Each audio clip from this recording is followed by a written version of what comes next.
Hello, friends, and welcome to the show. So, we have a migrant caravan at the border, and they're wearing Biden, please let us in t shirts. That's right, they're sponsored by somebody because they're wearing t shirts. I don't understand this policy of unadulterated tolerance towards criminals. I'm sorry, I'm a grandson of an immigrant, right? Two immigrants, actually. However, they came here legally. This is illegal immigration. This is a problem, especially when you see progressives trying to push for universal health care, increased minimum wage, more social safety nets to try to increase equity. However, you can't have open borders and a good welfare system because guess what? Those who enter the country illegally are going to use that welfare system and it'll take away from Americans who need it because it is a finite system. It is a sum zero game at that point because there's only so much money in that pot. And if you have, to use Joe Rogan's example of a pile of marbles, every illegal immigrant who comes in takes a couple marbles out of that pile. That leaves less and less marbles for every legal American, for every American citizen to utilize to help them get ahead, to help them be in a better place. And this is quite disturbing. The Biden administration allowed this. And what's worse is Trump called this like 6 months ago. He said, if you vote for Joe Biden, you're going to see migrant caravans the likes you've never seen because the world knows Joe Biden is weak. Joe Biden is an empty suit. Joe Biden won't do anything about illegal immigration. And that's what's most disturbing. Everybody said Trump is spreading conspiracy theories. He's dropping T drops because now everything's going to be a drop. You know, you got your Q drops, you got your blue drops, you got your T drops.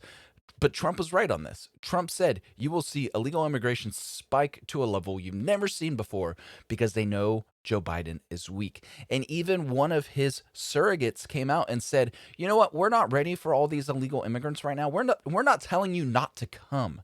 We're just telling you not to come right now. Just come later. We'll be prepared. We'll build enough cages so that way your children are easily accessible for Joe Biden to sniff and gain more strength." It's bananas. This is the United States of America. We're a sovereign country, and we have a president whose unadulterated tolerance is allowing thousands of people to pour into our country for basically to take from us because that's essentially what it is. And it's not being xenophobic. It's if you have nothing to contribute to the country, then all you're doing is expecting the country to assist you, which means you're taking from the country.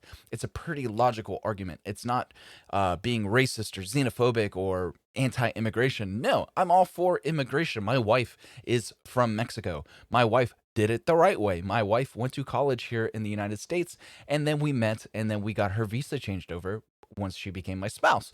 So, I'm for immigration. I am against illegal immigration, especially in conditions like this, because this kind of immigration, you're going to find bodies in the desert. Kids are going to die. People are going to be taken advantage of because criminals thrive on this sort of thing.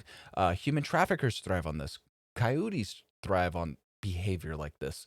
So, let's do it the right way, folks. Let's find a positive way to allow people to enter our country. Let's create a system. But first, we need to fix the problems that we have within our own country before we bring in people who need help. Right? Because if the argument right now for the progressive agenda is we need more social safety nets for Americans who aren't getting ahead, so for those like in the Black and Hispanic community who need more help because they were systemically oppressed, that's the claim that's being made, right? So we have people in our country who are systemically oppressed and are behind the eight ball because of the color of their skin. Perhaps we should spend some time helping them instead of bringing more people into the country, and then we have to help even more people because guess what? We do have a finite amount of money on this, and that's all I'm going to really talk about on that. Let's jump over to this. Biden on when America might return to normal. My hope is by this time next year. I can't make this up, guys. I really can't make this up. This is Joe Biden, who said he had a plan to not crush the economy, to not crush your jobs, but to crush the virus. He needs another year. Can you believe this? Let's listen. Listen, hang on. I've been cautioned not to give an answer to that because we don't know for sure. But my hope is by this time next year, we're going to be back to normal, and before that, my hope. But again, it depends upon if people continue to be smart and understand that we still can have significant losses. There's a lot we have to do yet. So thank you. So there's still a lot to do. Expect more people to die, but we're not going to get back to normal until this time next year. That seems like a real slow squeeze. That doesn't really seem like a crush to me. That seems like you're squeezing or pressing an orange or pressing some grapes. You're juicing the virus at this rate, Joe. You're not crushing anything.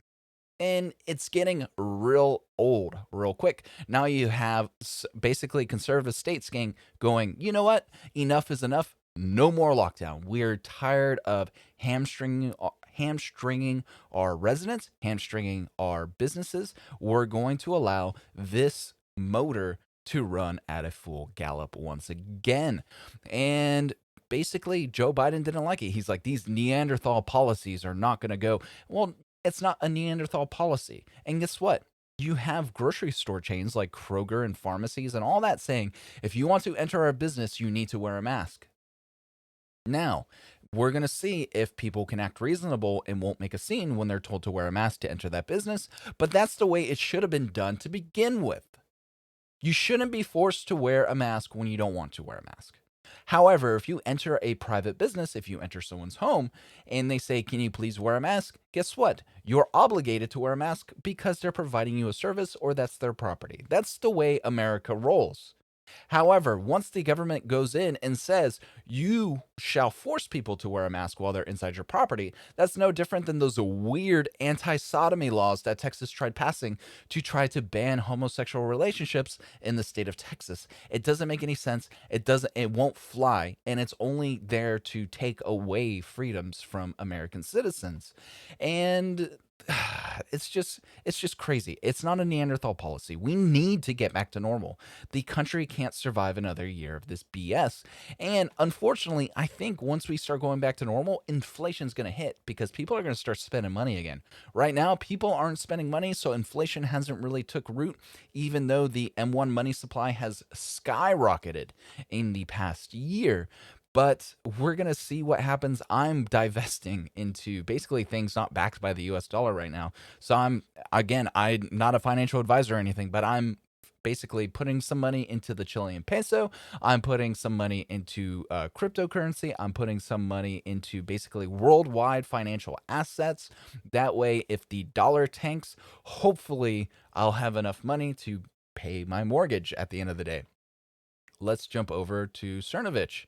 This death was a basis of the impeachment used as evidence. Show trials are here. So Soviet-style show trials have come to America. Breaking, FBI Director Wray says their investigation cannot confirm the cause of death of Officer Sicknick. They can't confirm. They impeached Donald Trump because Officer Sicknick died. Joe Biden and Kamala Harris and Nancy Pelosi and Chuck Schumer all went when he was laid to rest in the Capitol Rotunda, I believe that's what it's called. So that was all a lie. That was a lie. Now, hopefully you see how the government is willing to stare you in the eye and lie to you.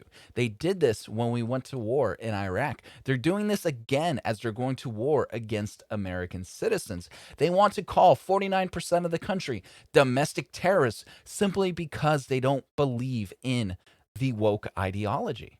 And this is getting bananas.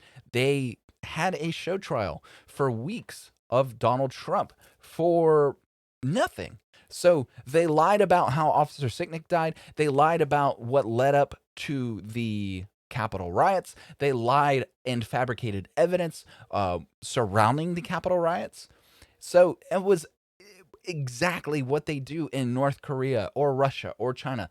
They'll fabricate evidence so they can destroy American citizens. And that is now the Democrat playbook to dealing with their political opposition. And that is disgusting. It's just so disgusting. This is not America.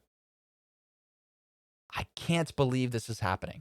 I can't believe that I spent 10 years in the military supporting and defending the Constitution against all enemies, both foreign and domestic, just to see our political leaders, to see the Democrat Party utilizing intelligence agencies lying to the American people so they can attack their political opposition. This is bananas. And the last tweet I'm going to cover, a warlord handed out AK-47s from the back of his Tesla in Chaz last year. He's talking about that rapper. I can't remember his name, but basically he was just handing out guns. There was more gun violence at Chaz than there was at the Capitol riot. Yet at the Capitol riot, they were considered domestic terrorists. At Chaz, they autonomized a section of a major city in the United States, and they were never called domestic terrorists or insurrectionists or traitors or you name it. It doesn't make any sense. Please, let's have a consistent definition of what a traitor is or a domestic terrorist is. Senator Johnson asked FBI official how many firearms were confiscated from suspects arrested at Capitol riot on January 6th. To my knowledge, none, the official answers.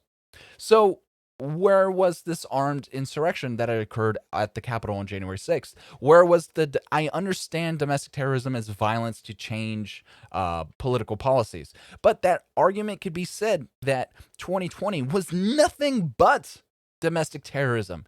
You had Chaz Chop, you had the Red House Autonomous Zone, you had all these fiery but peaceful protests. I'm sorry, but who's to say that violence only needs to be at gunpoint?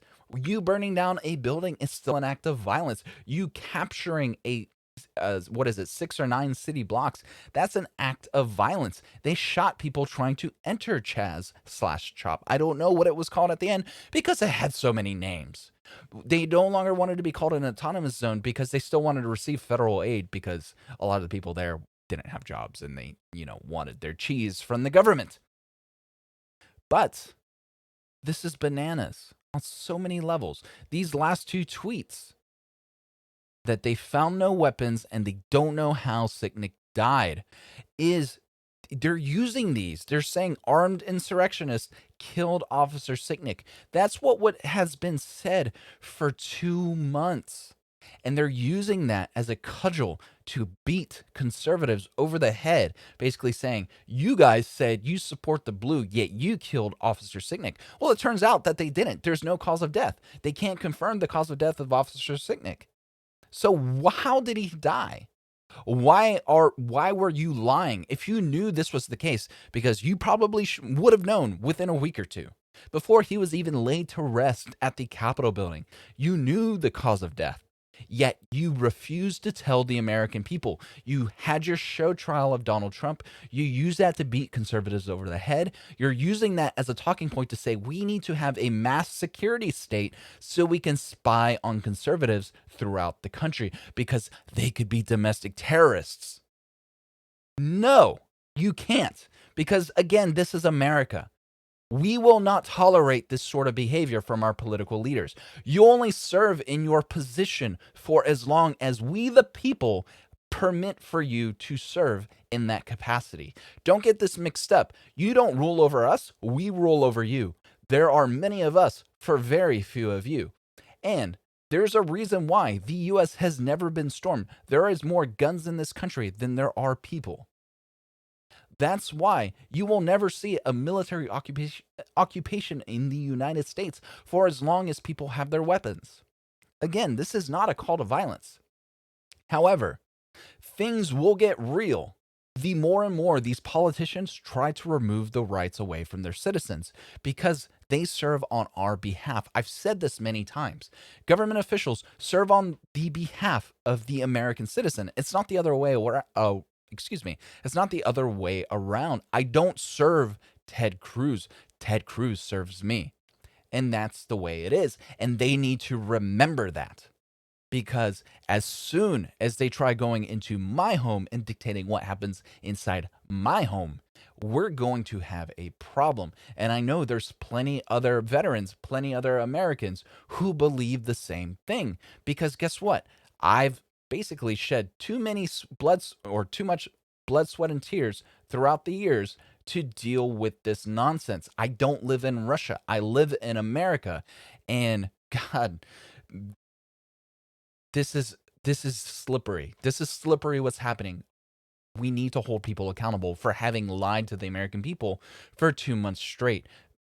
We need to hold these elected officials accountable. So that's going to be it for now, friends. Why don't you go ahead and smash that like button, subscribe to the channel if you haven't already, and please go to notsuchyet.com, have a look around. I'll see you all later. Have a good one. Bye.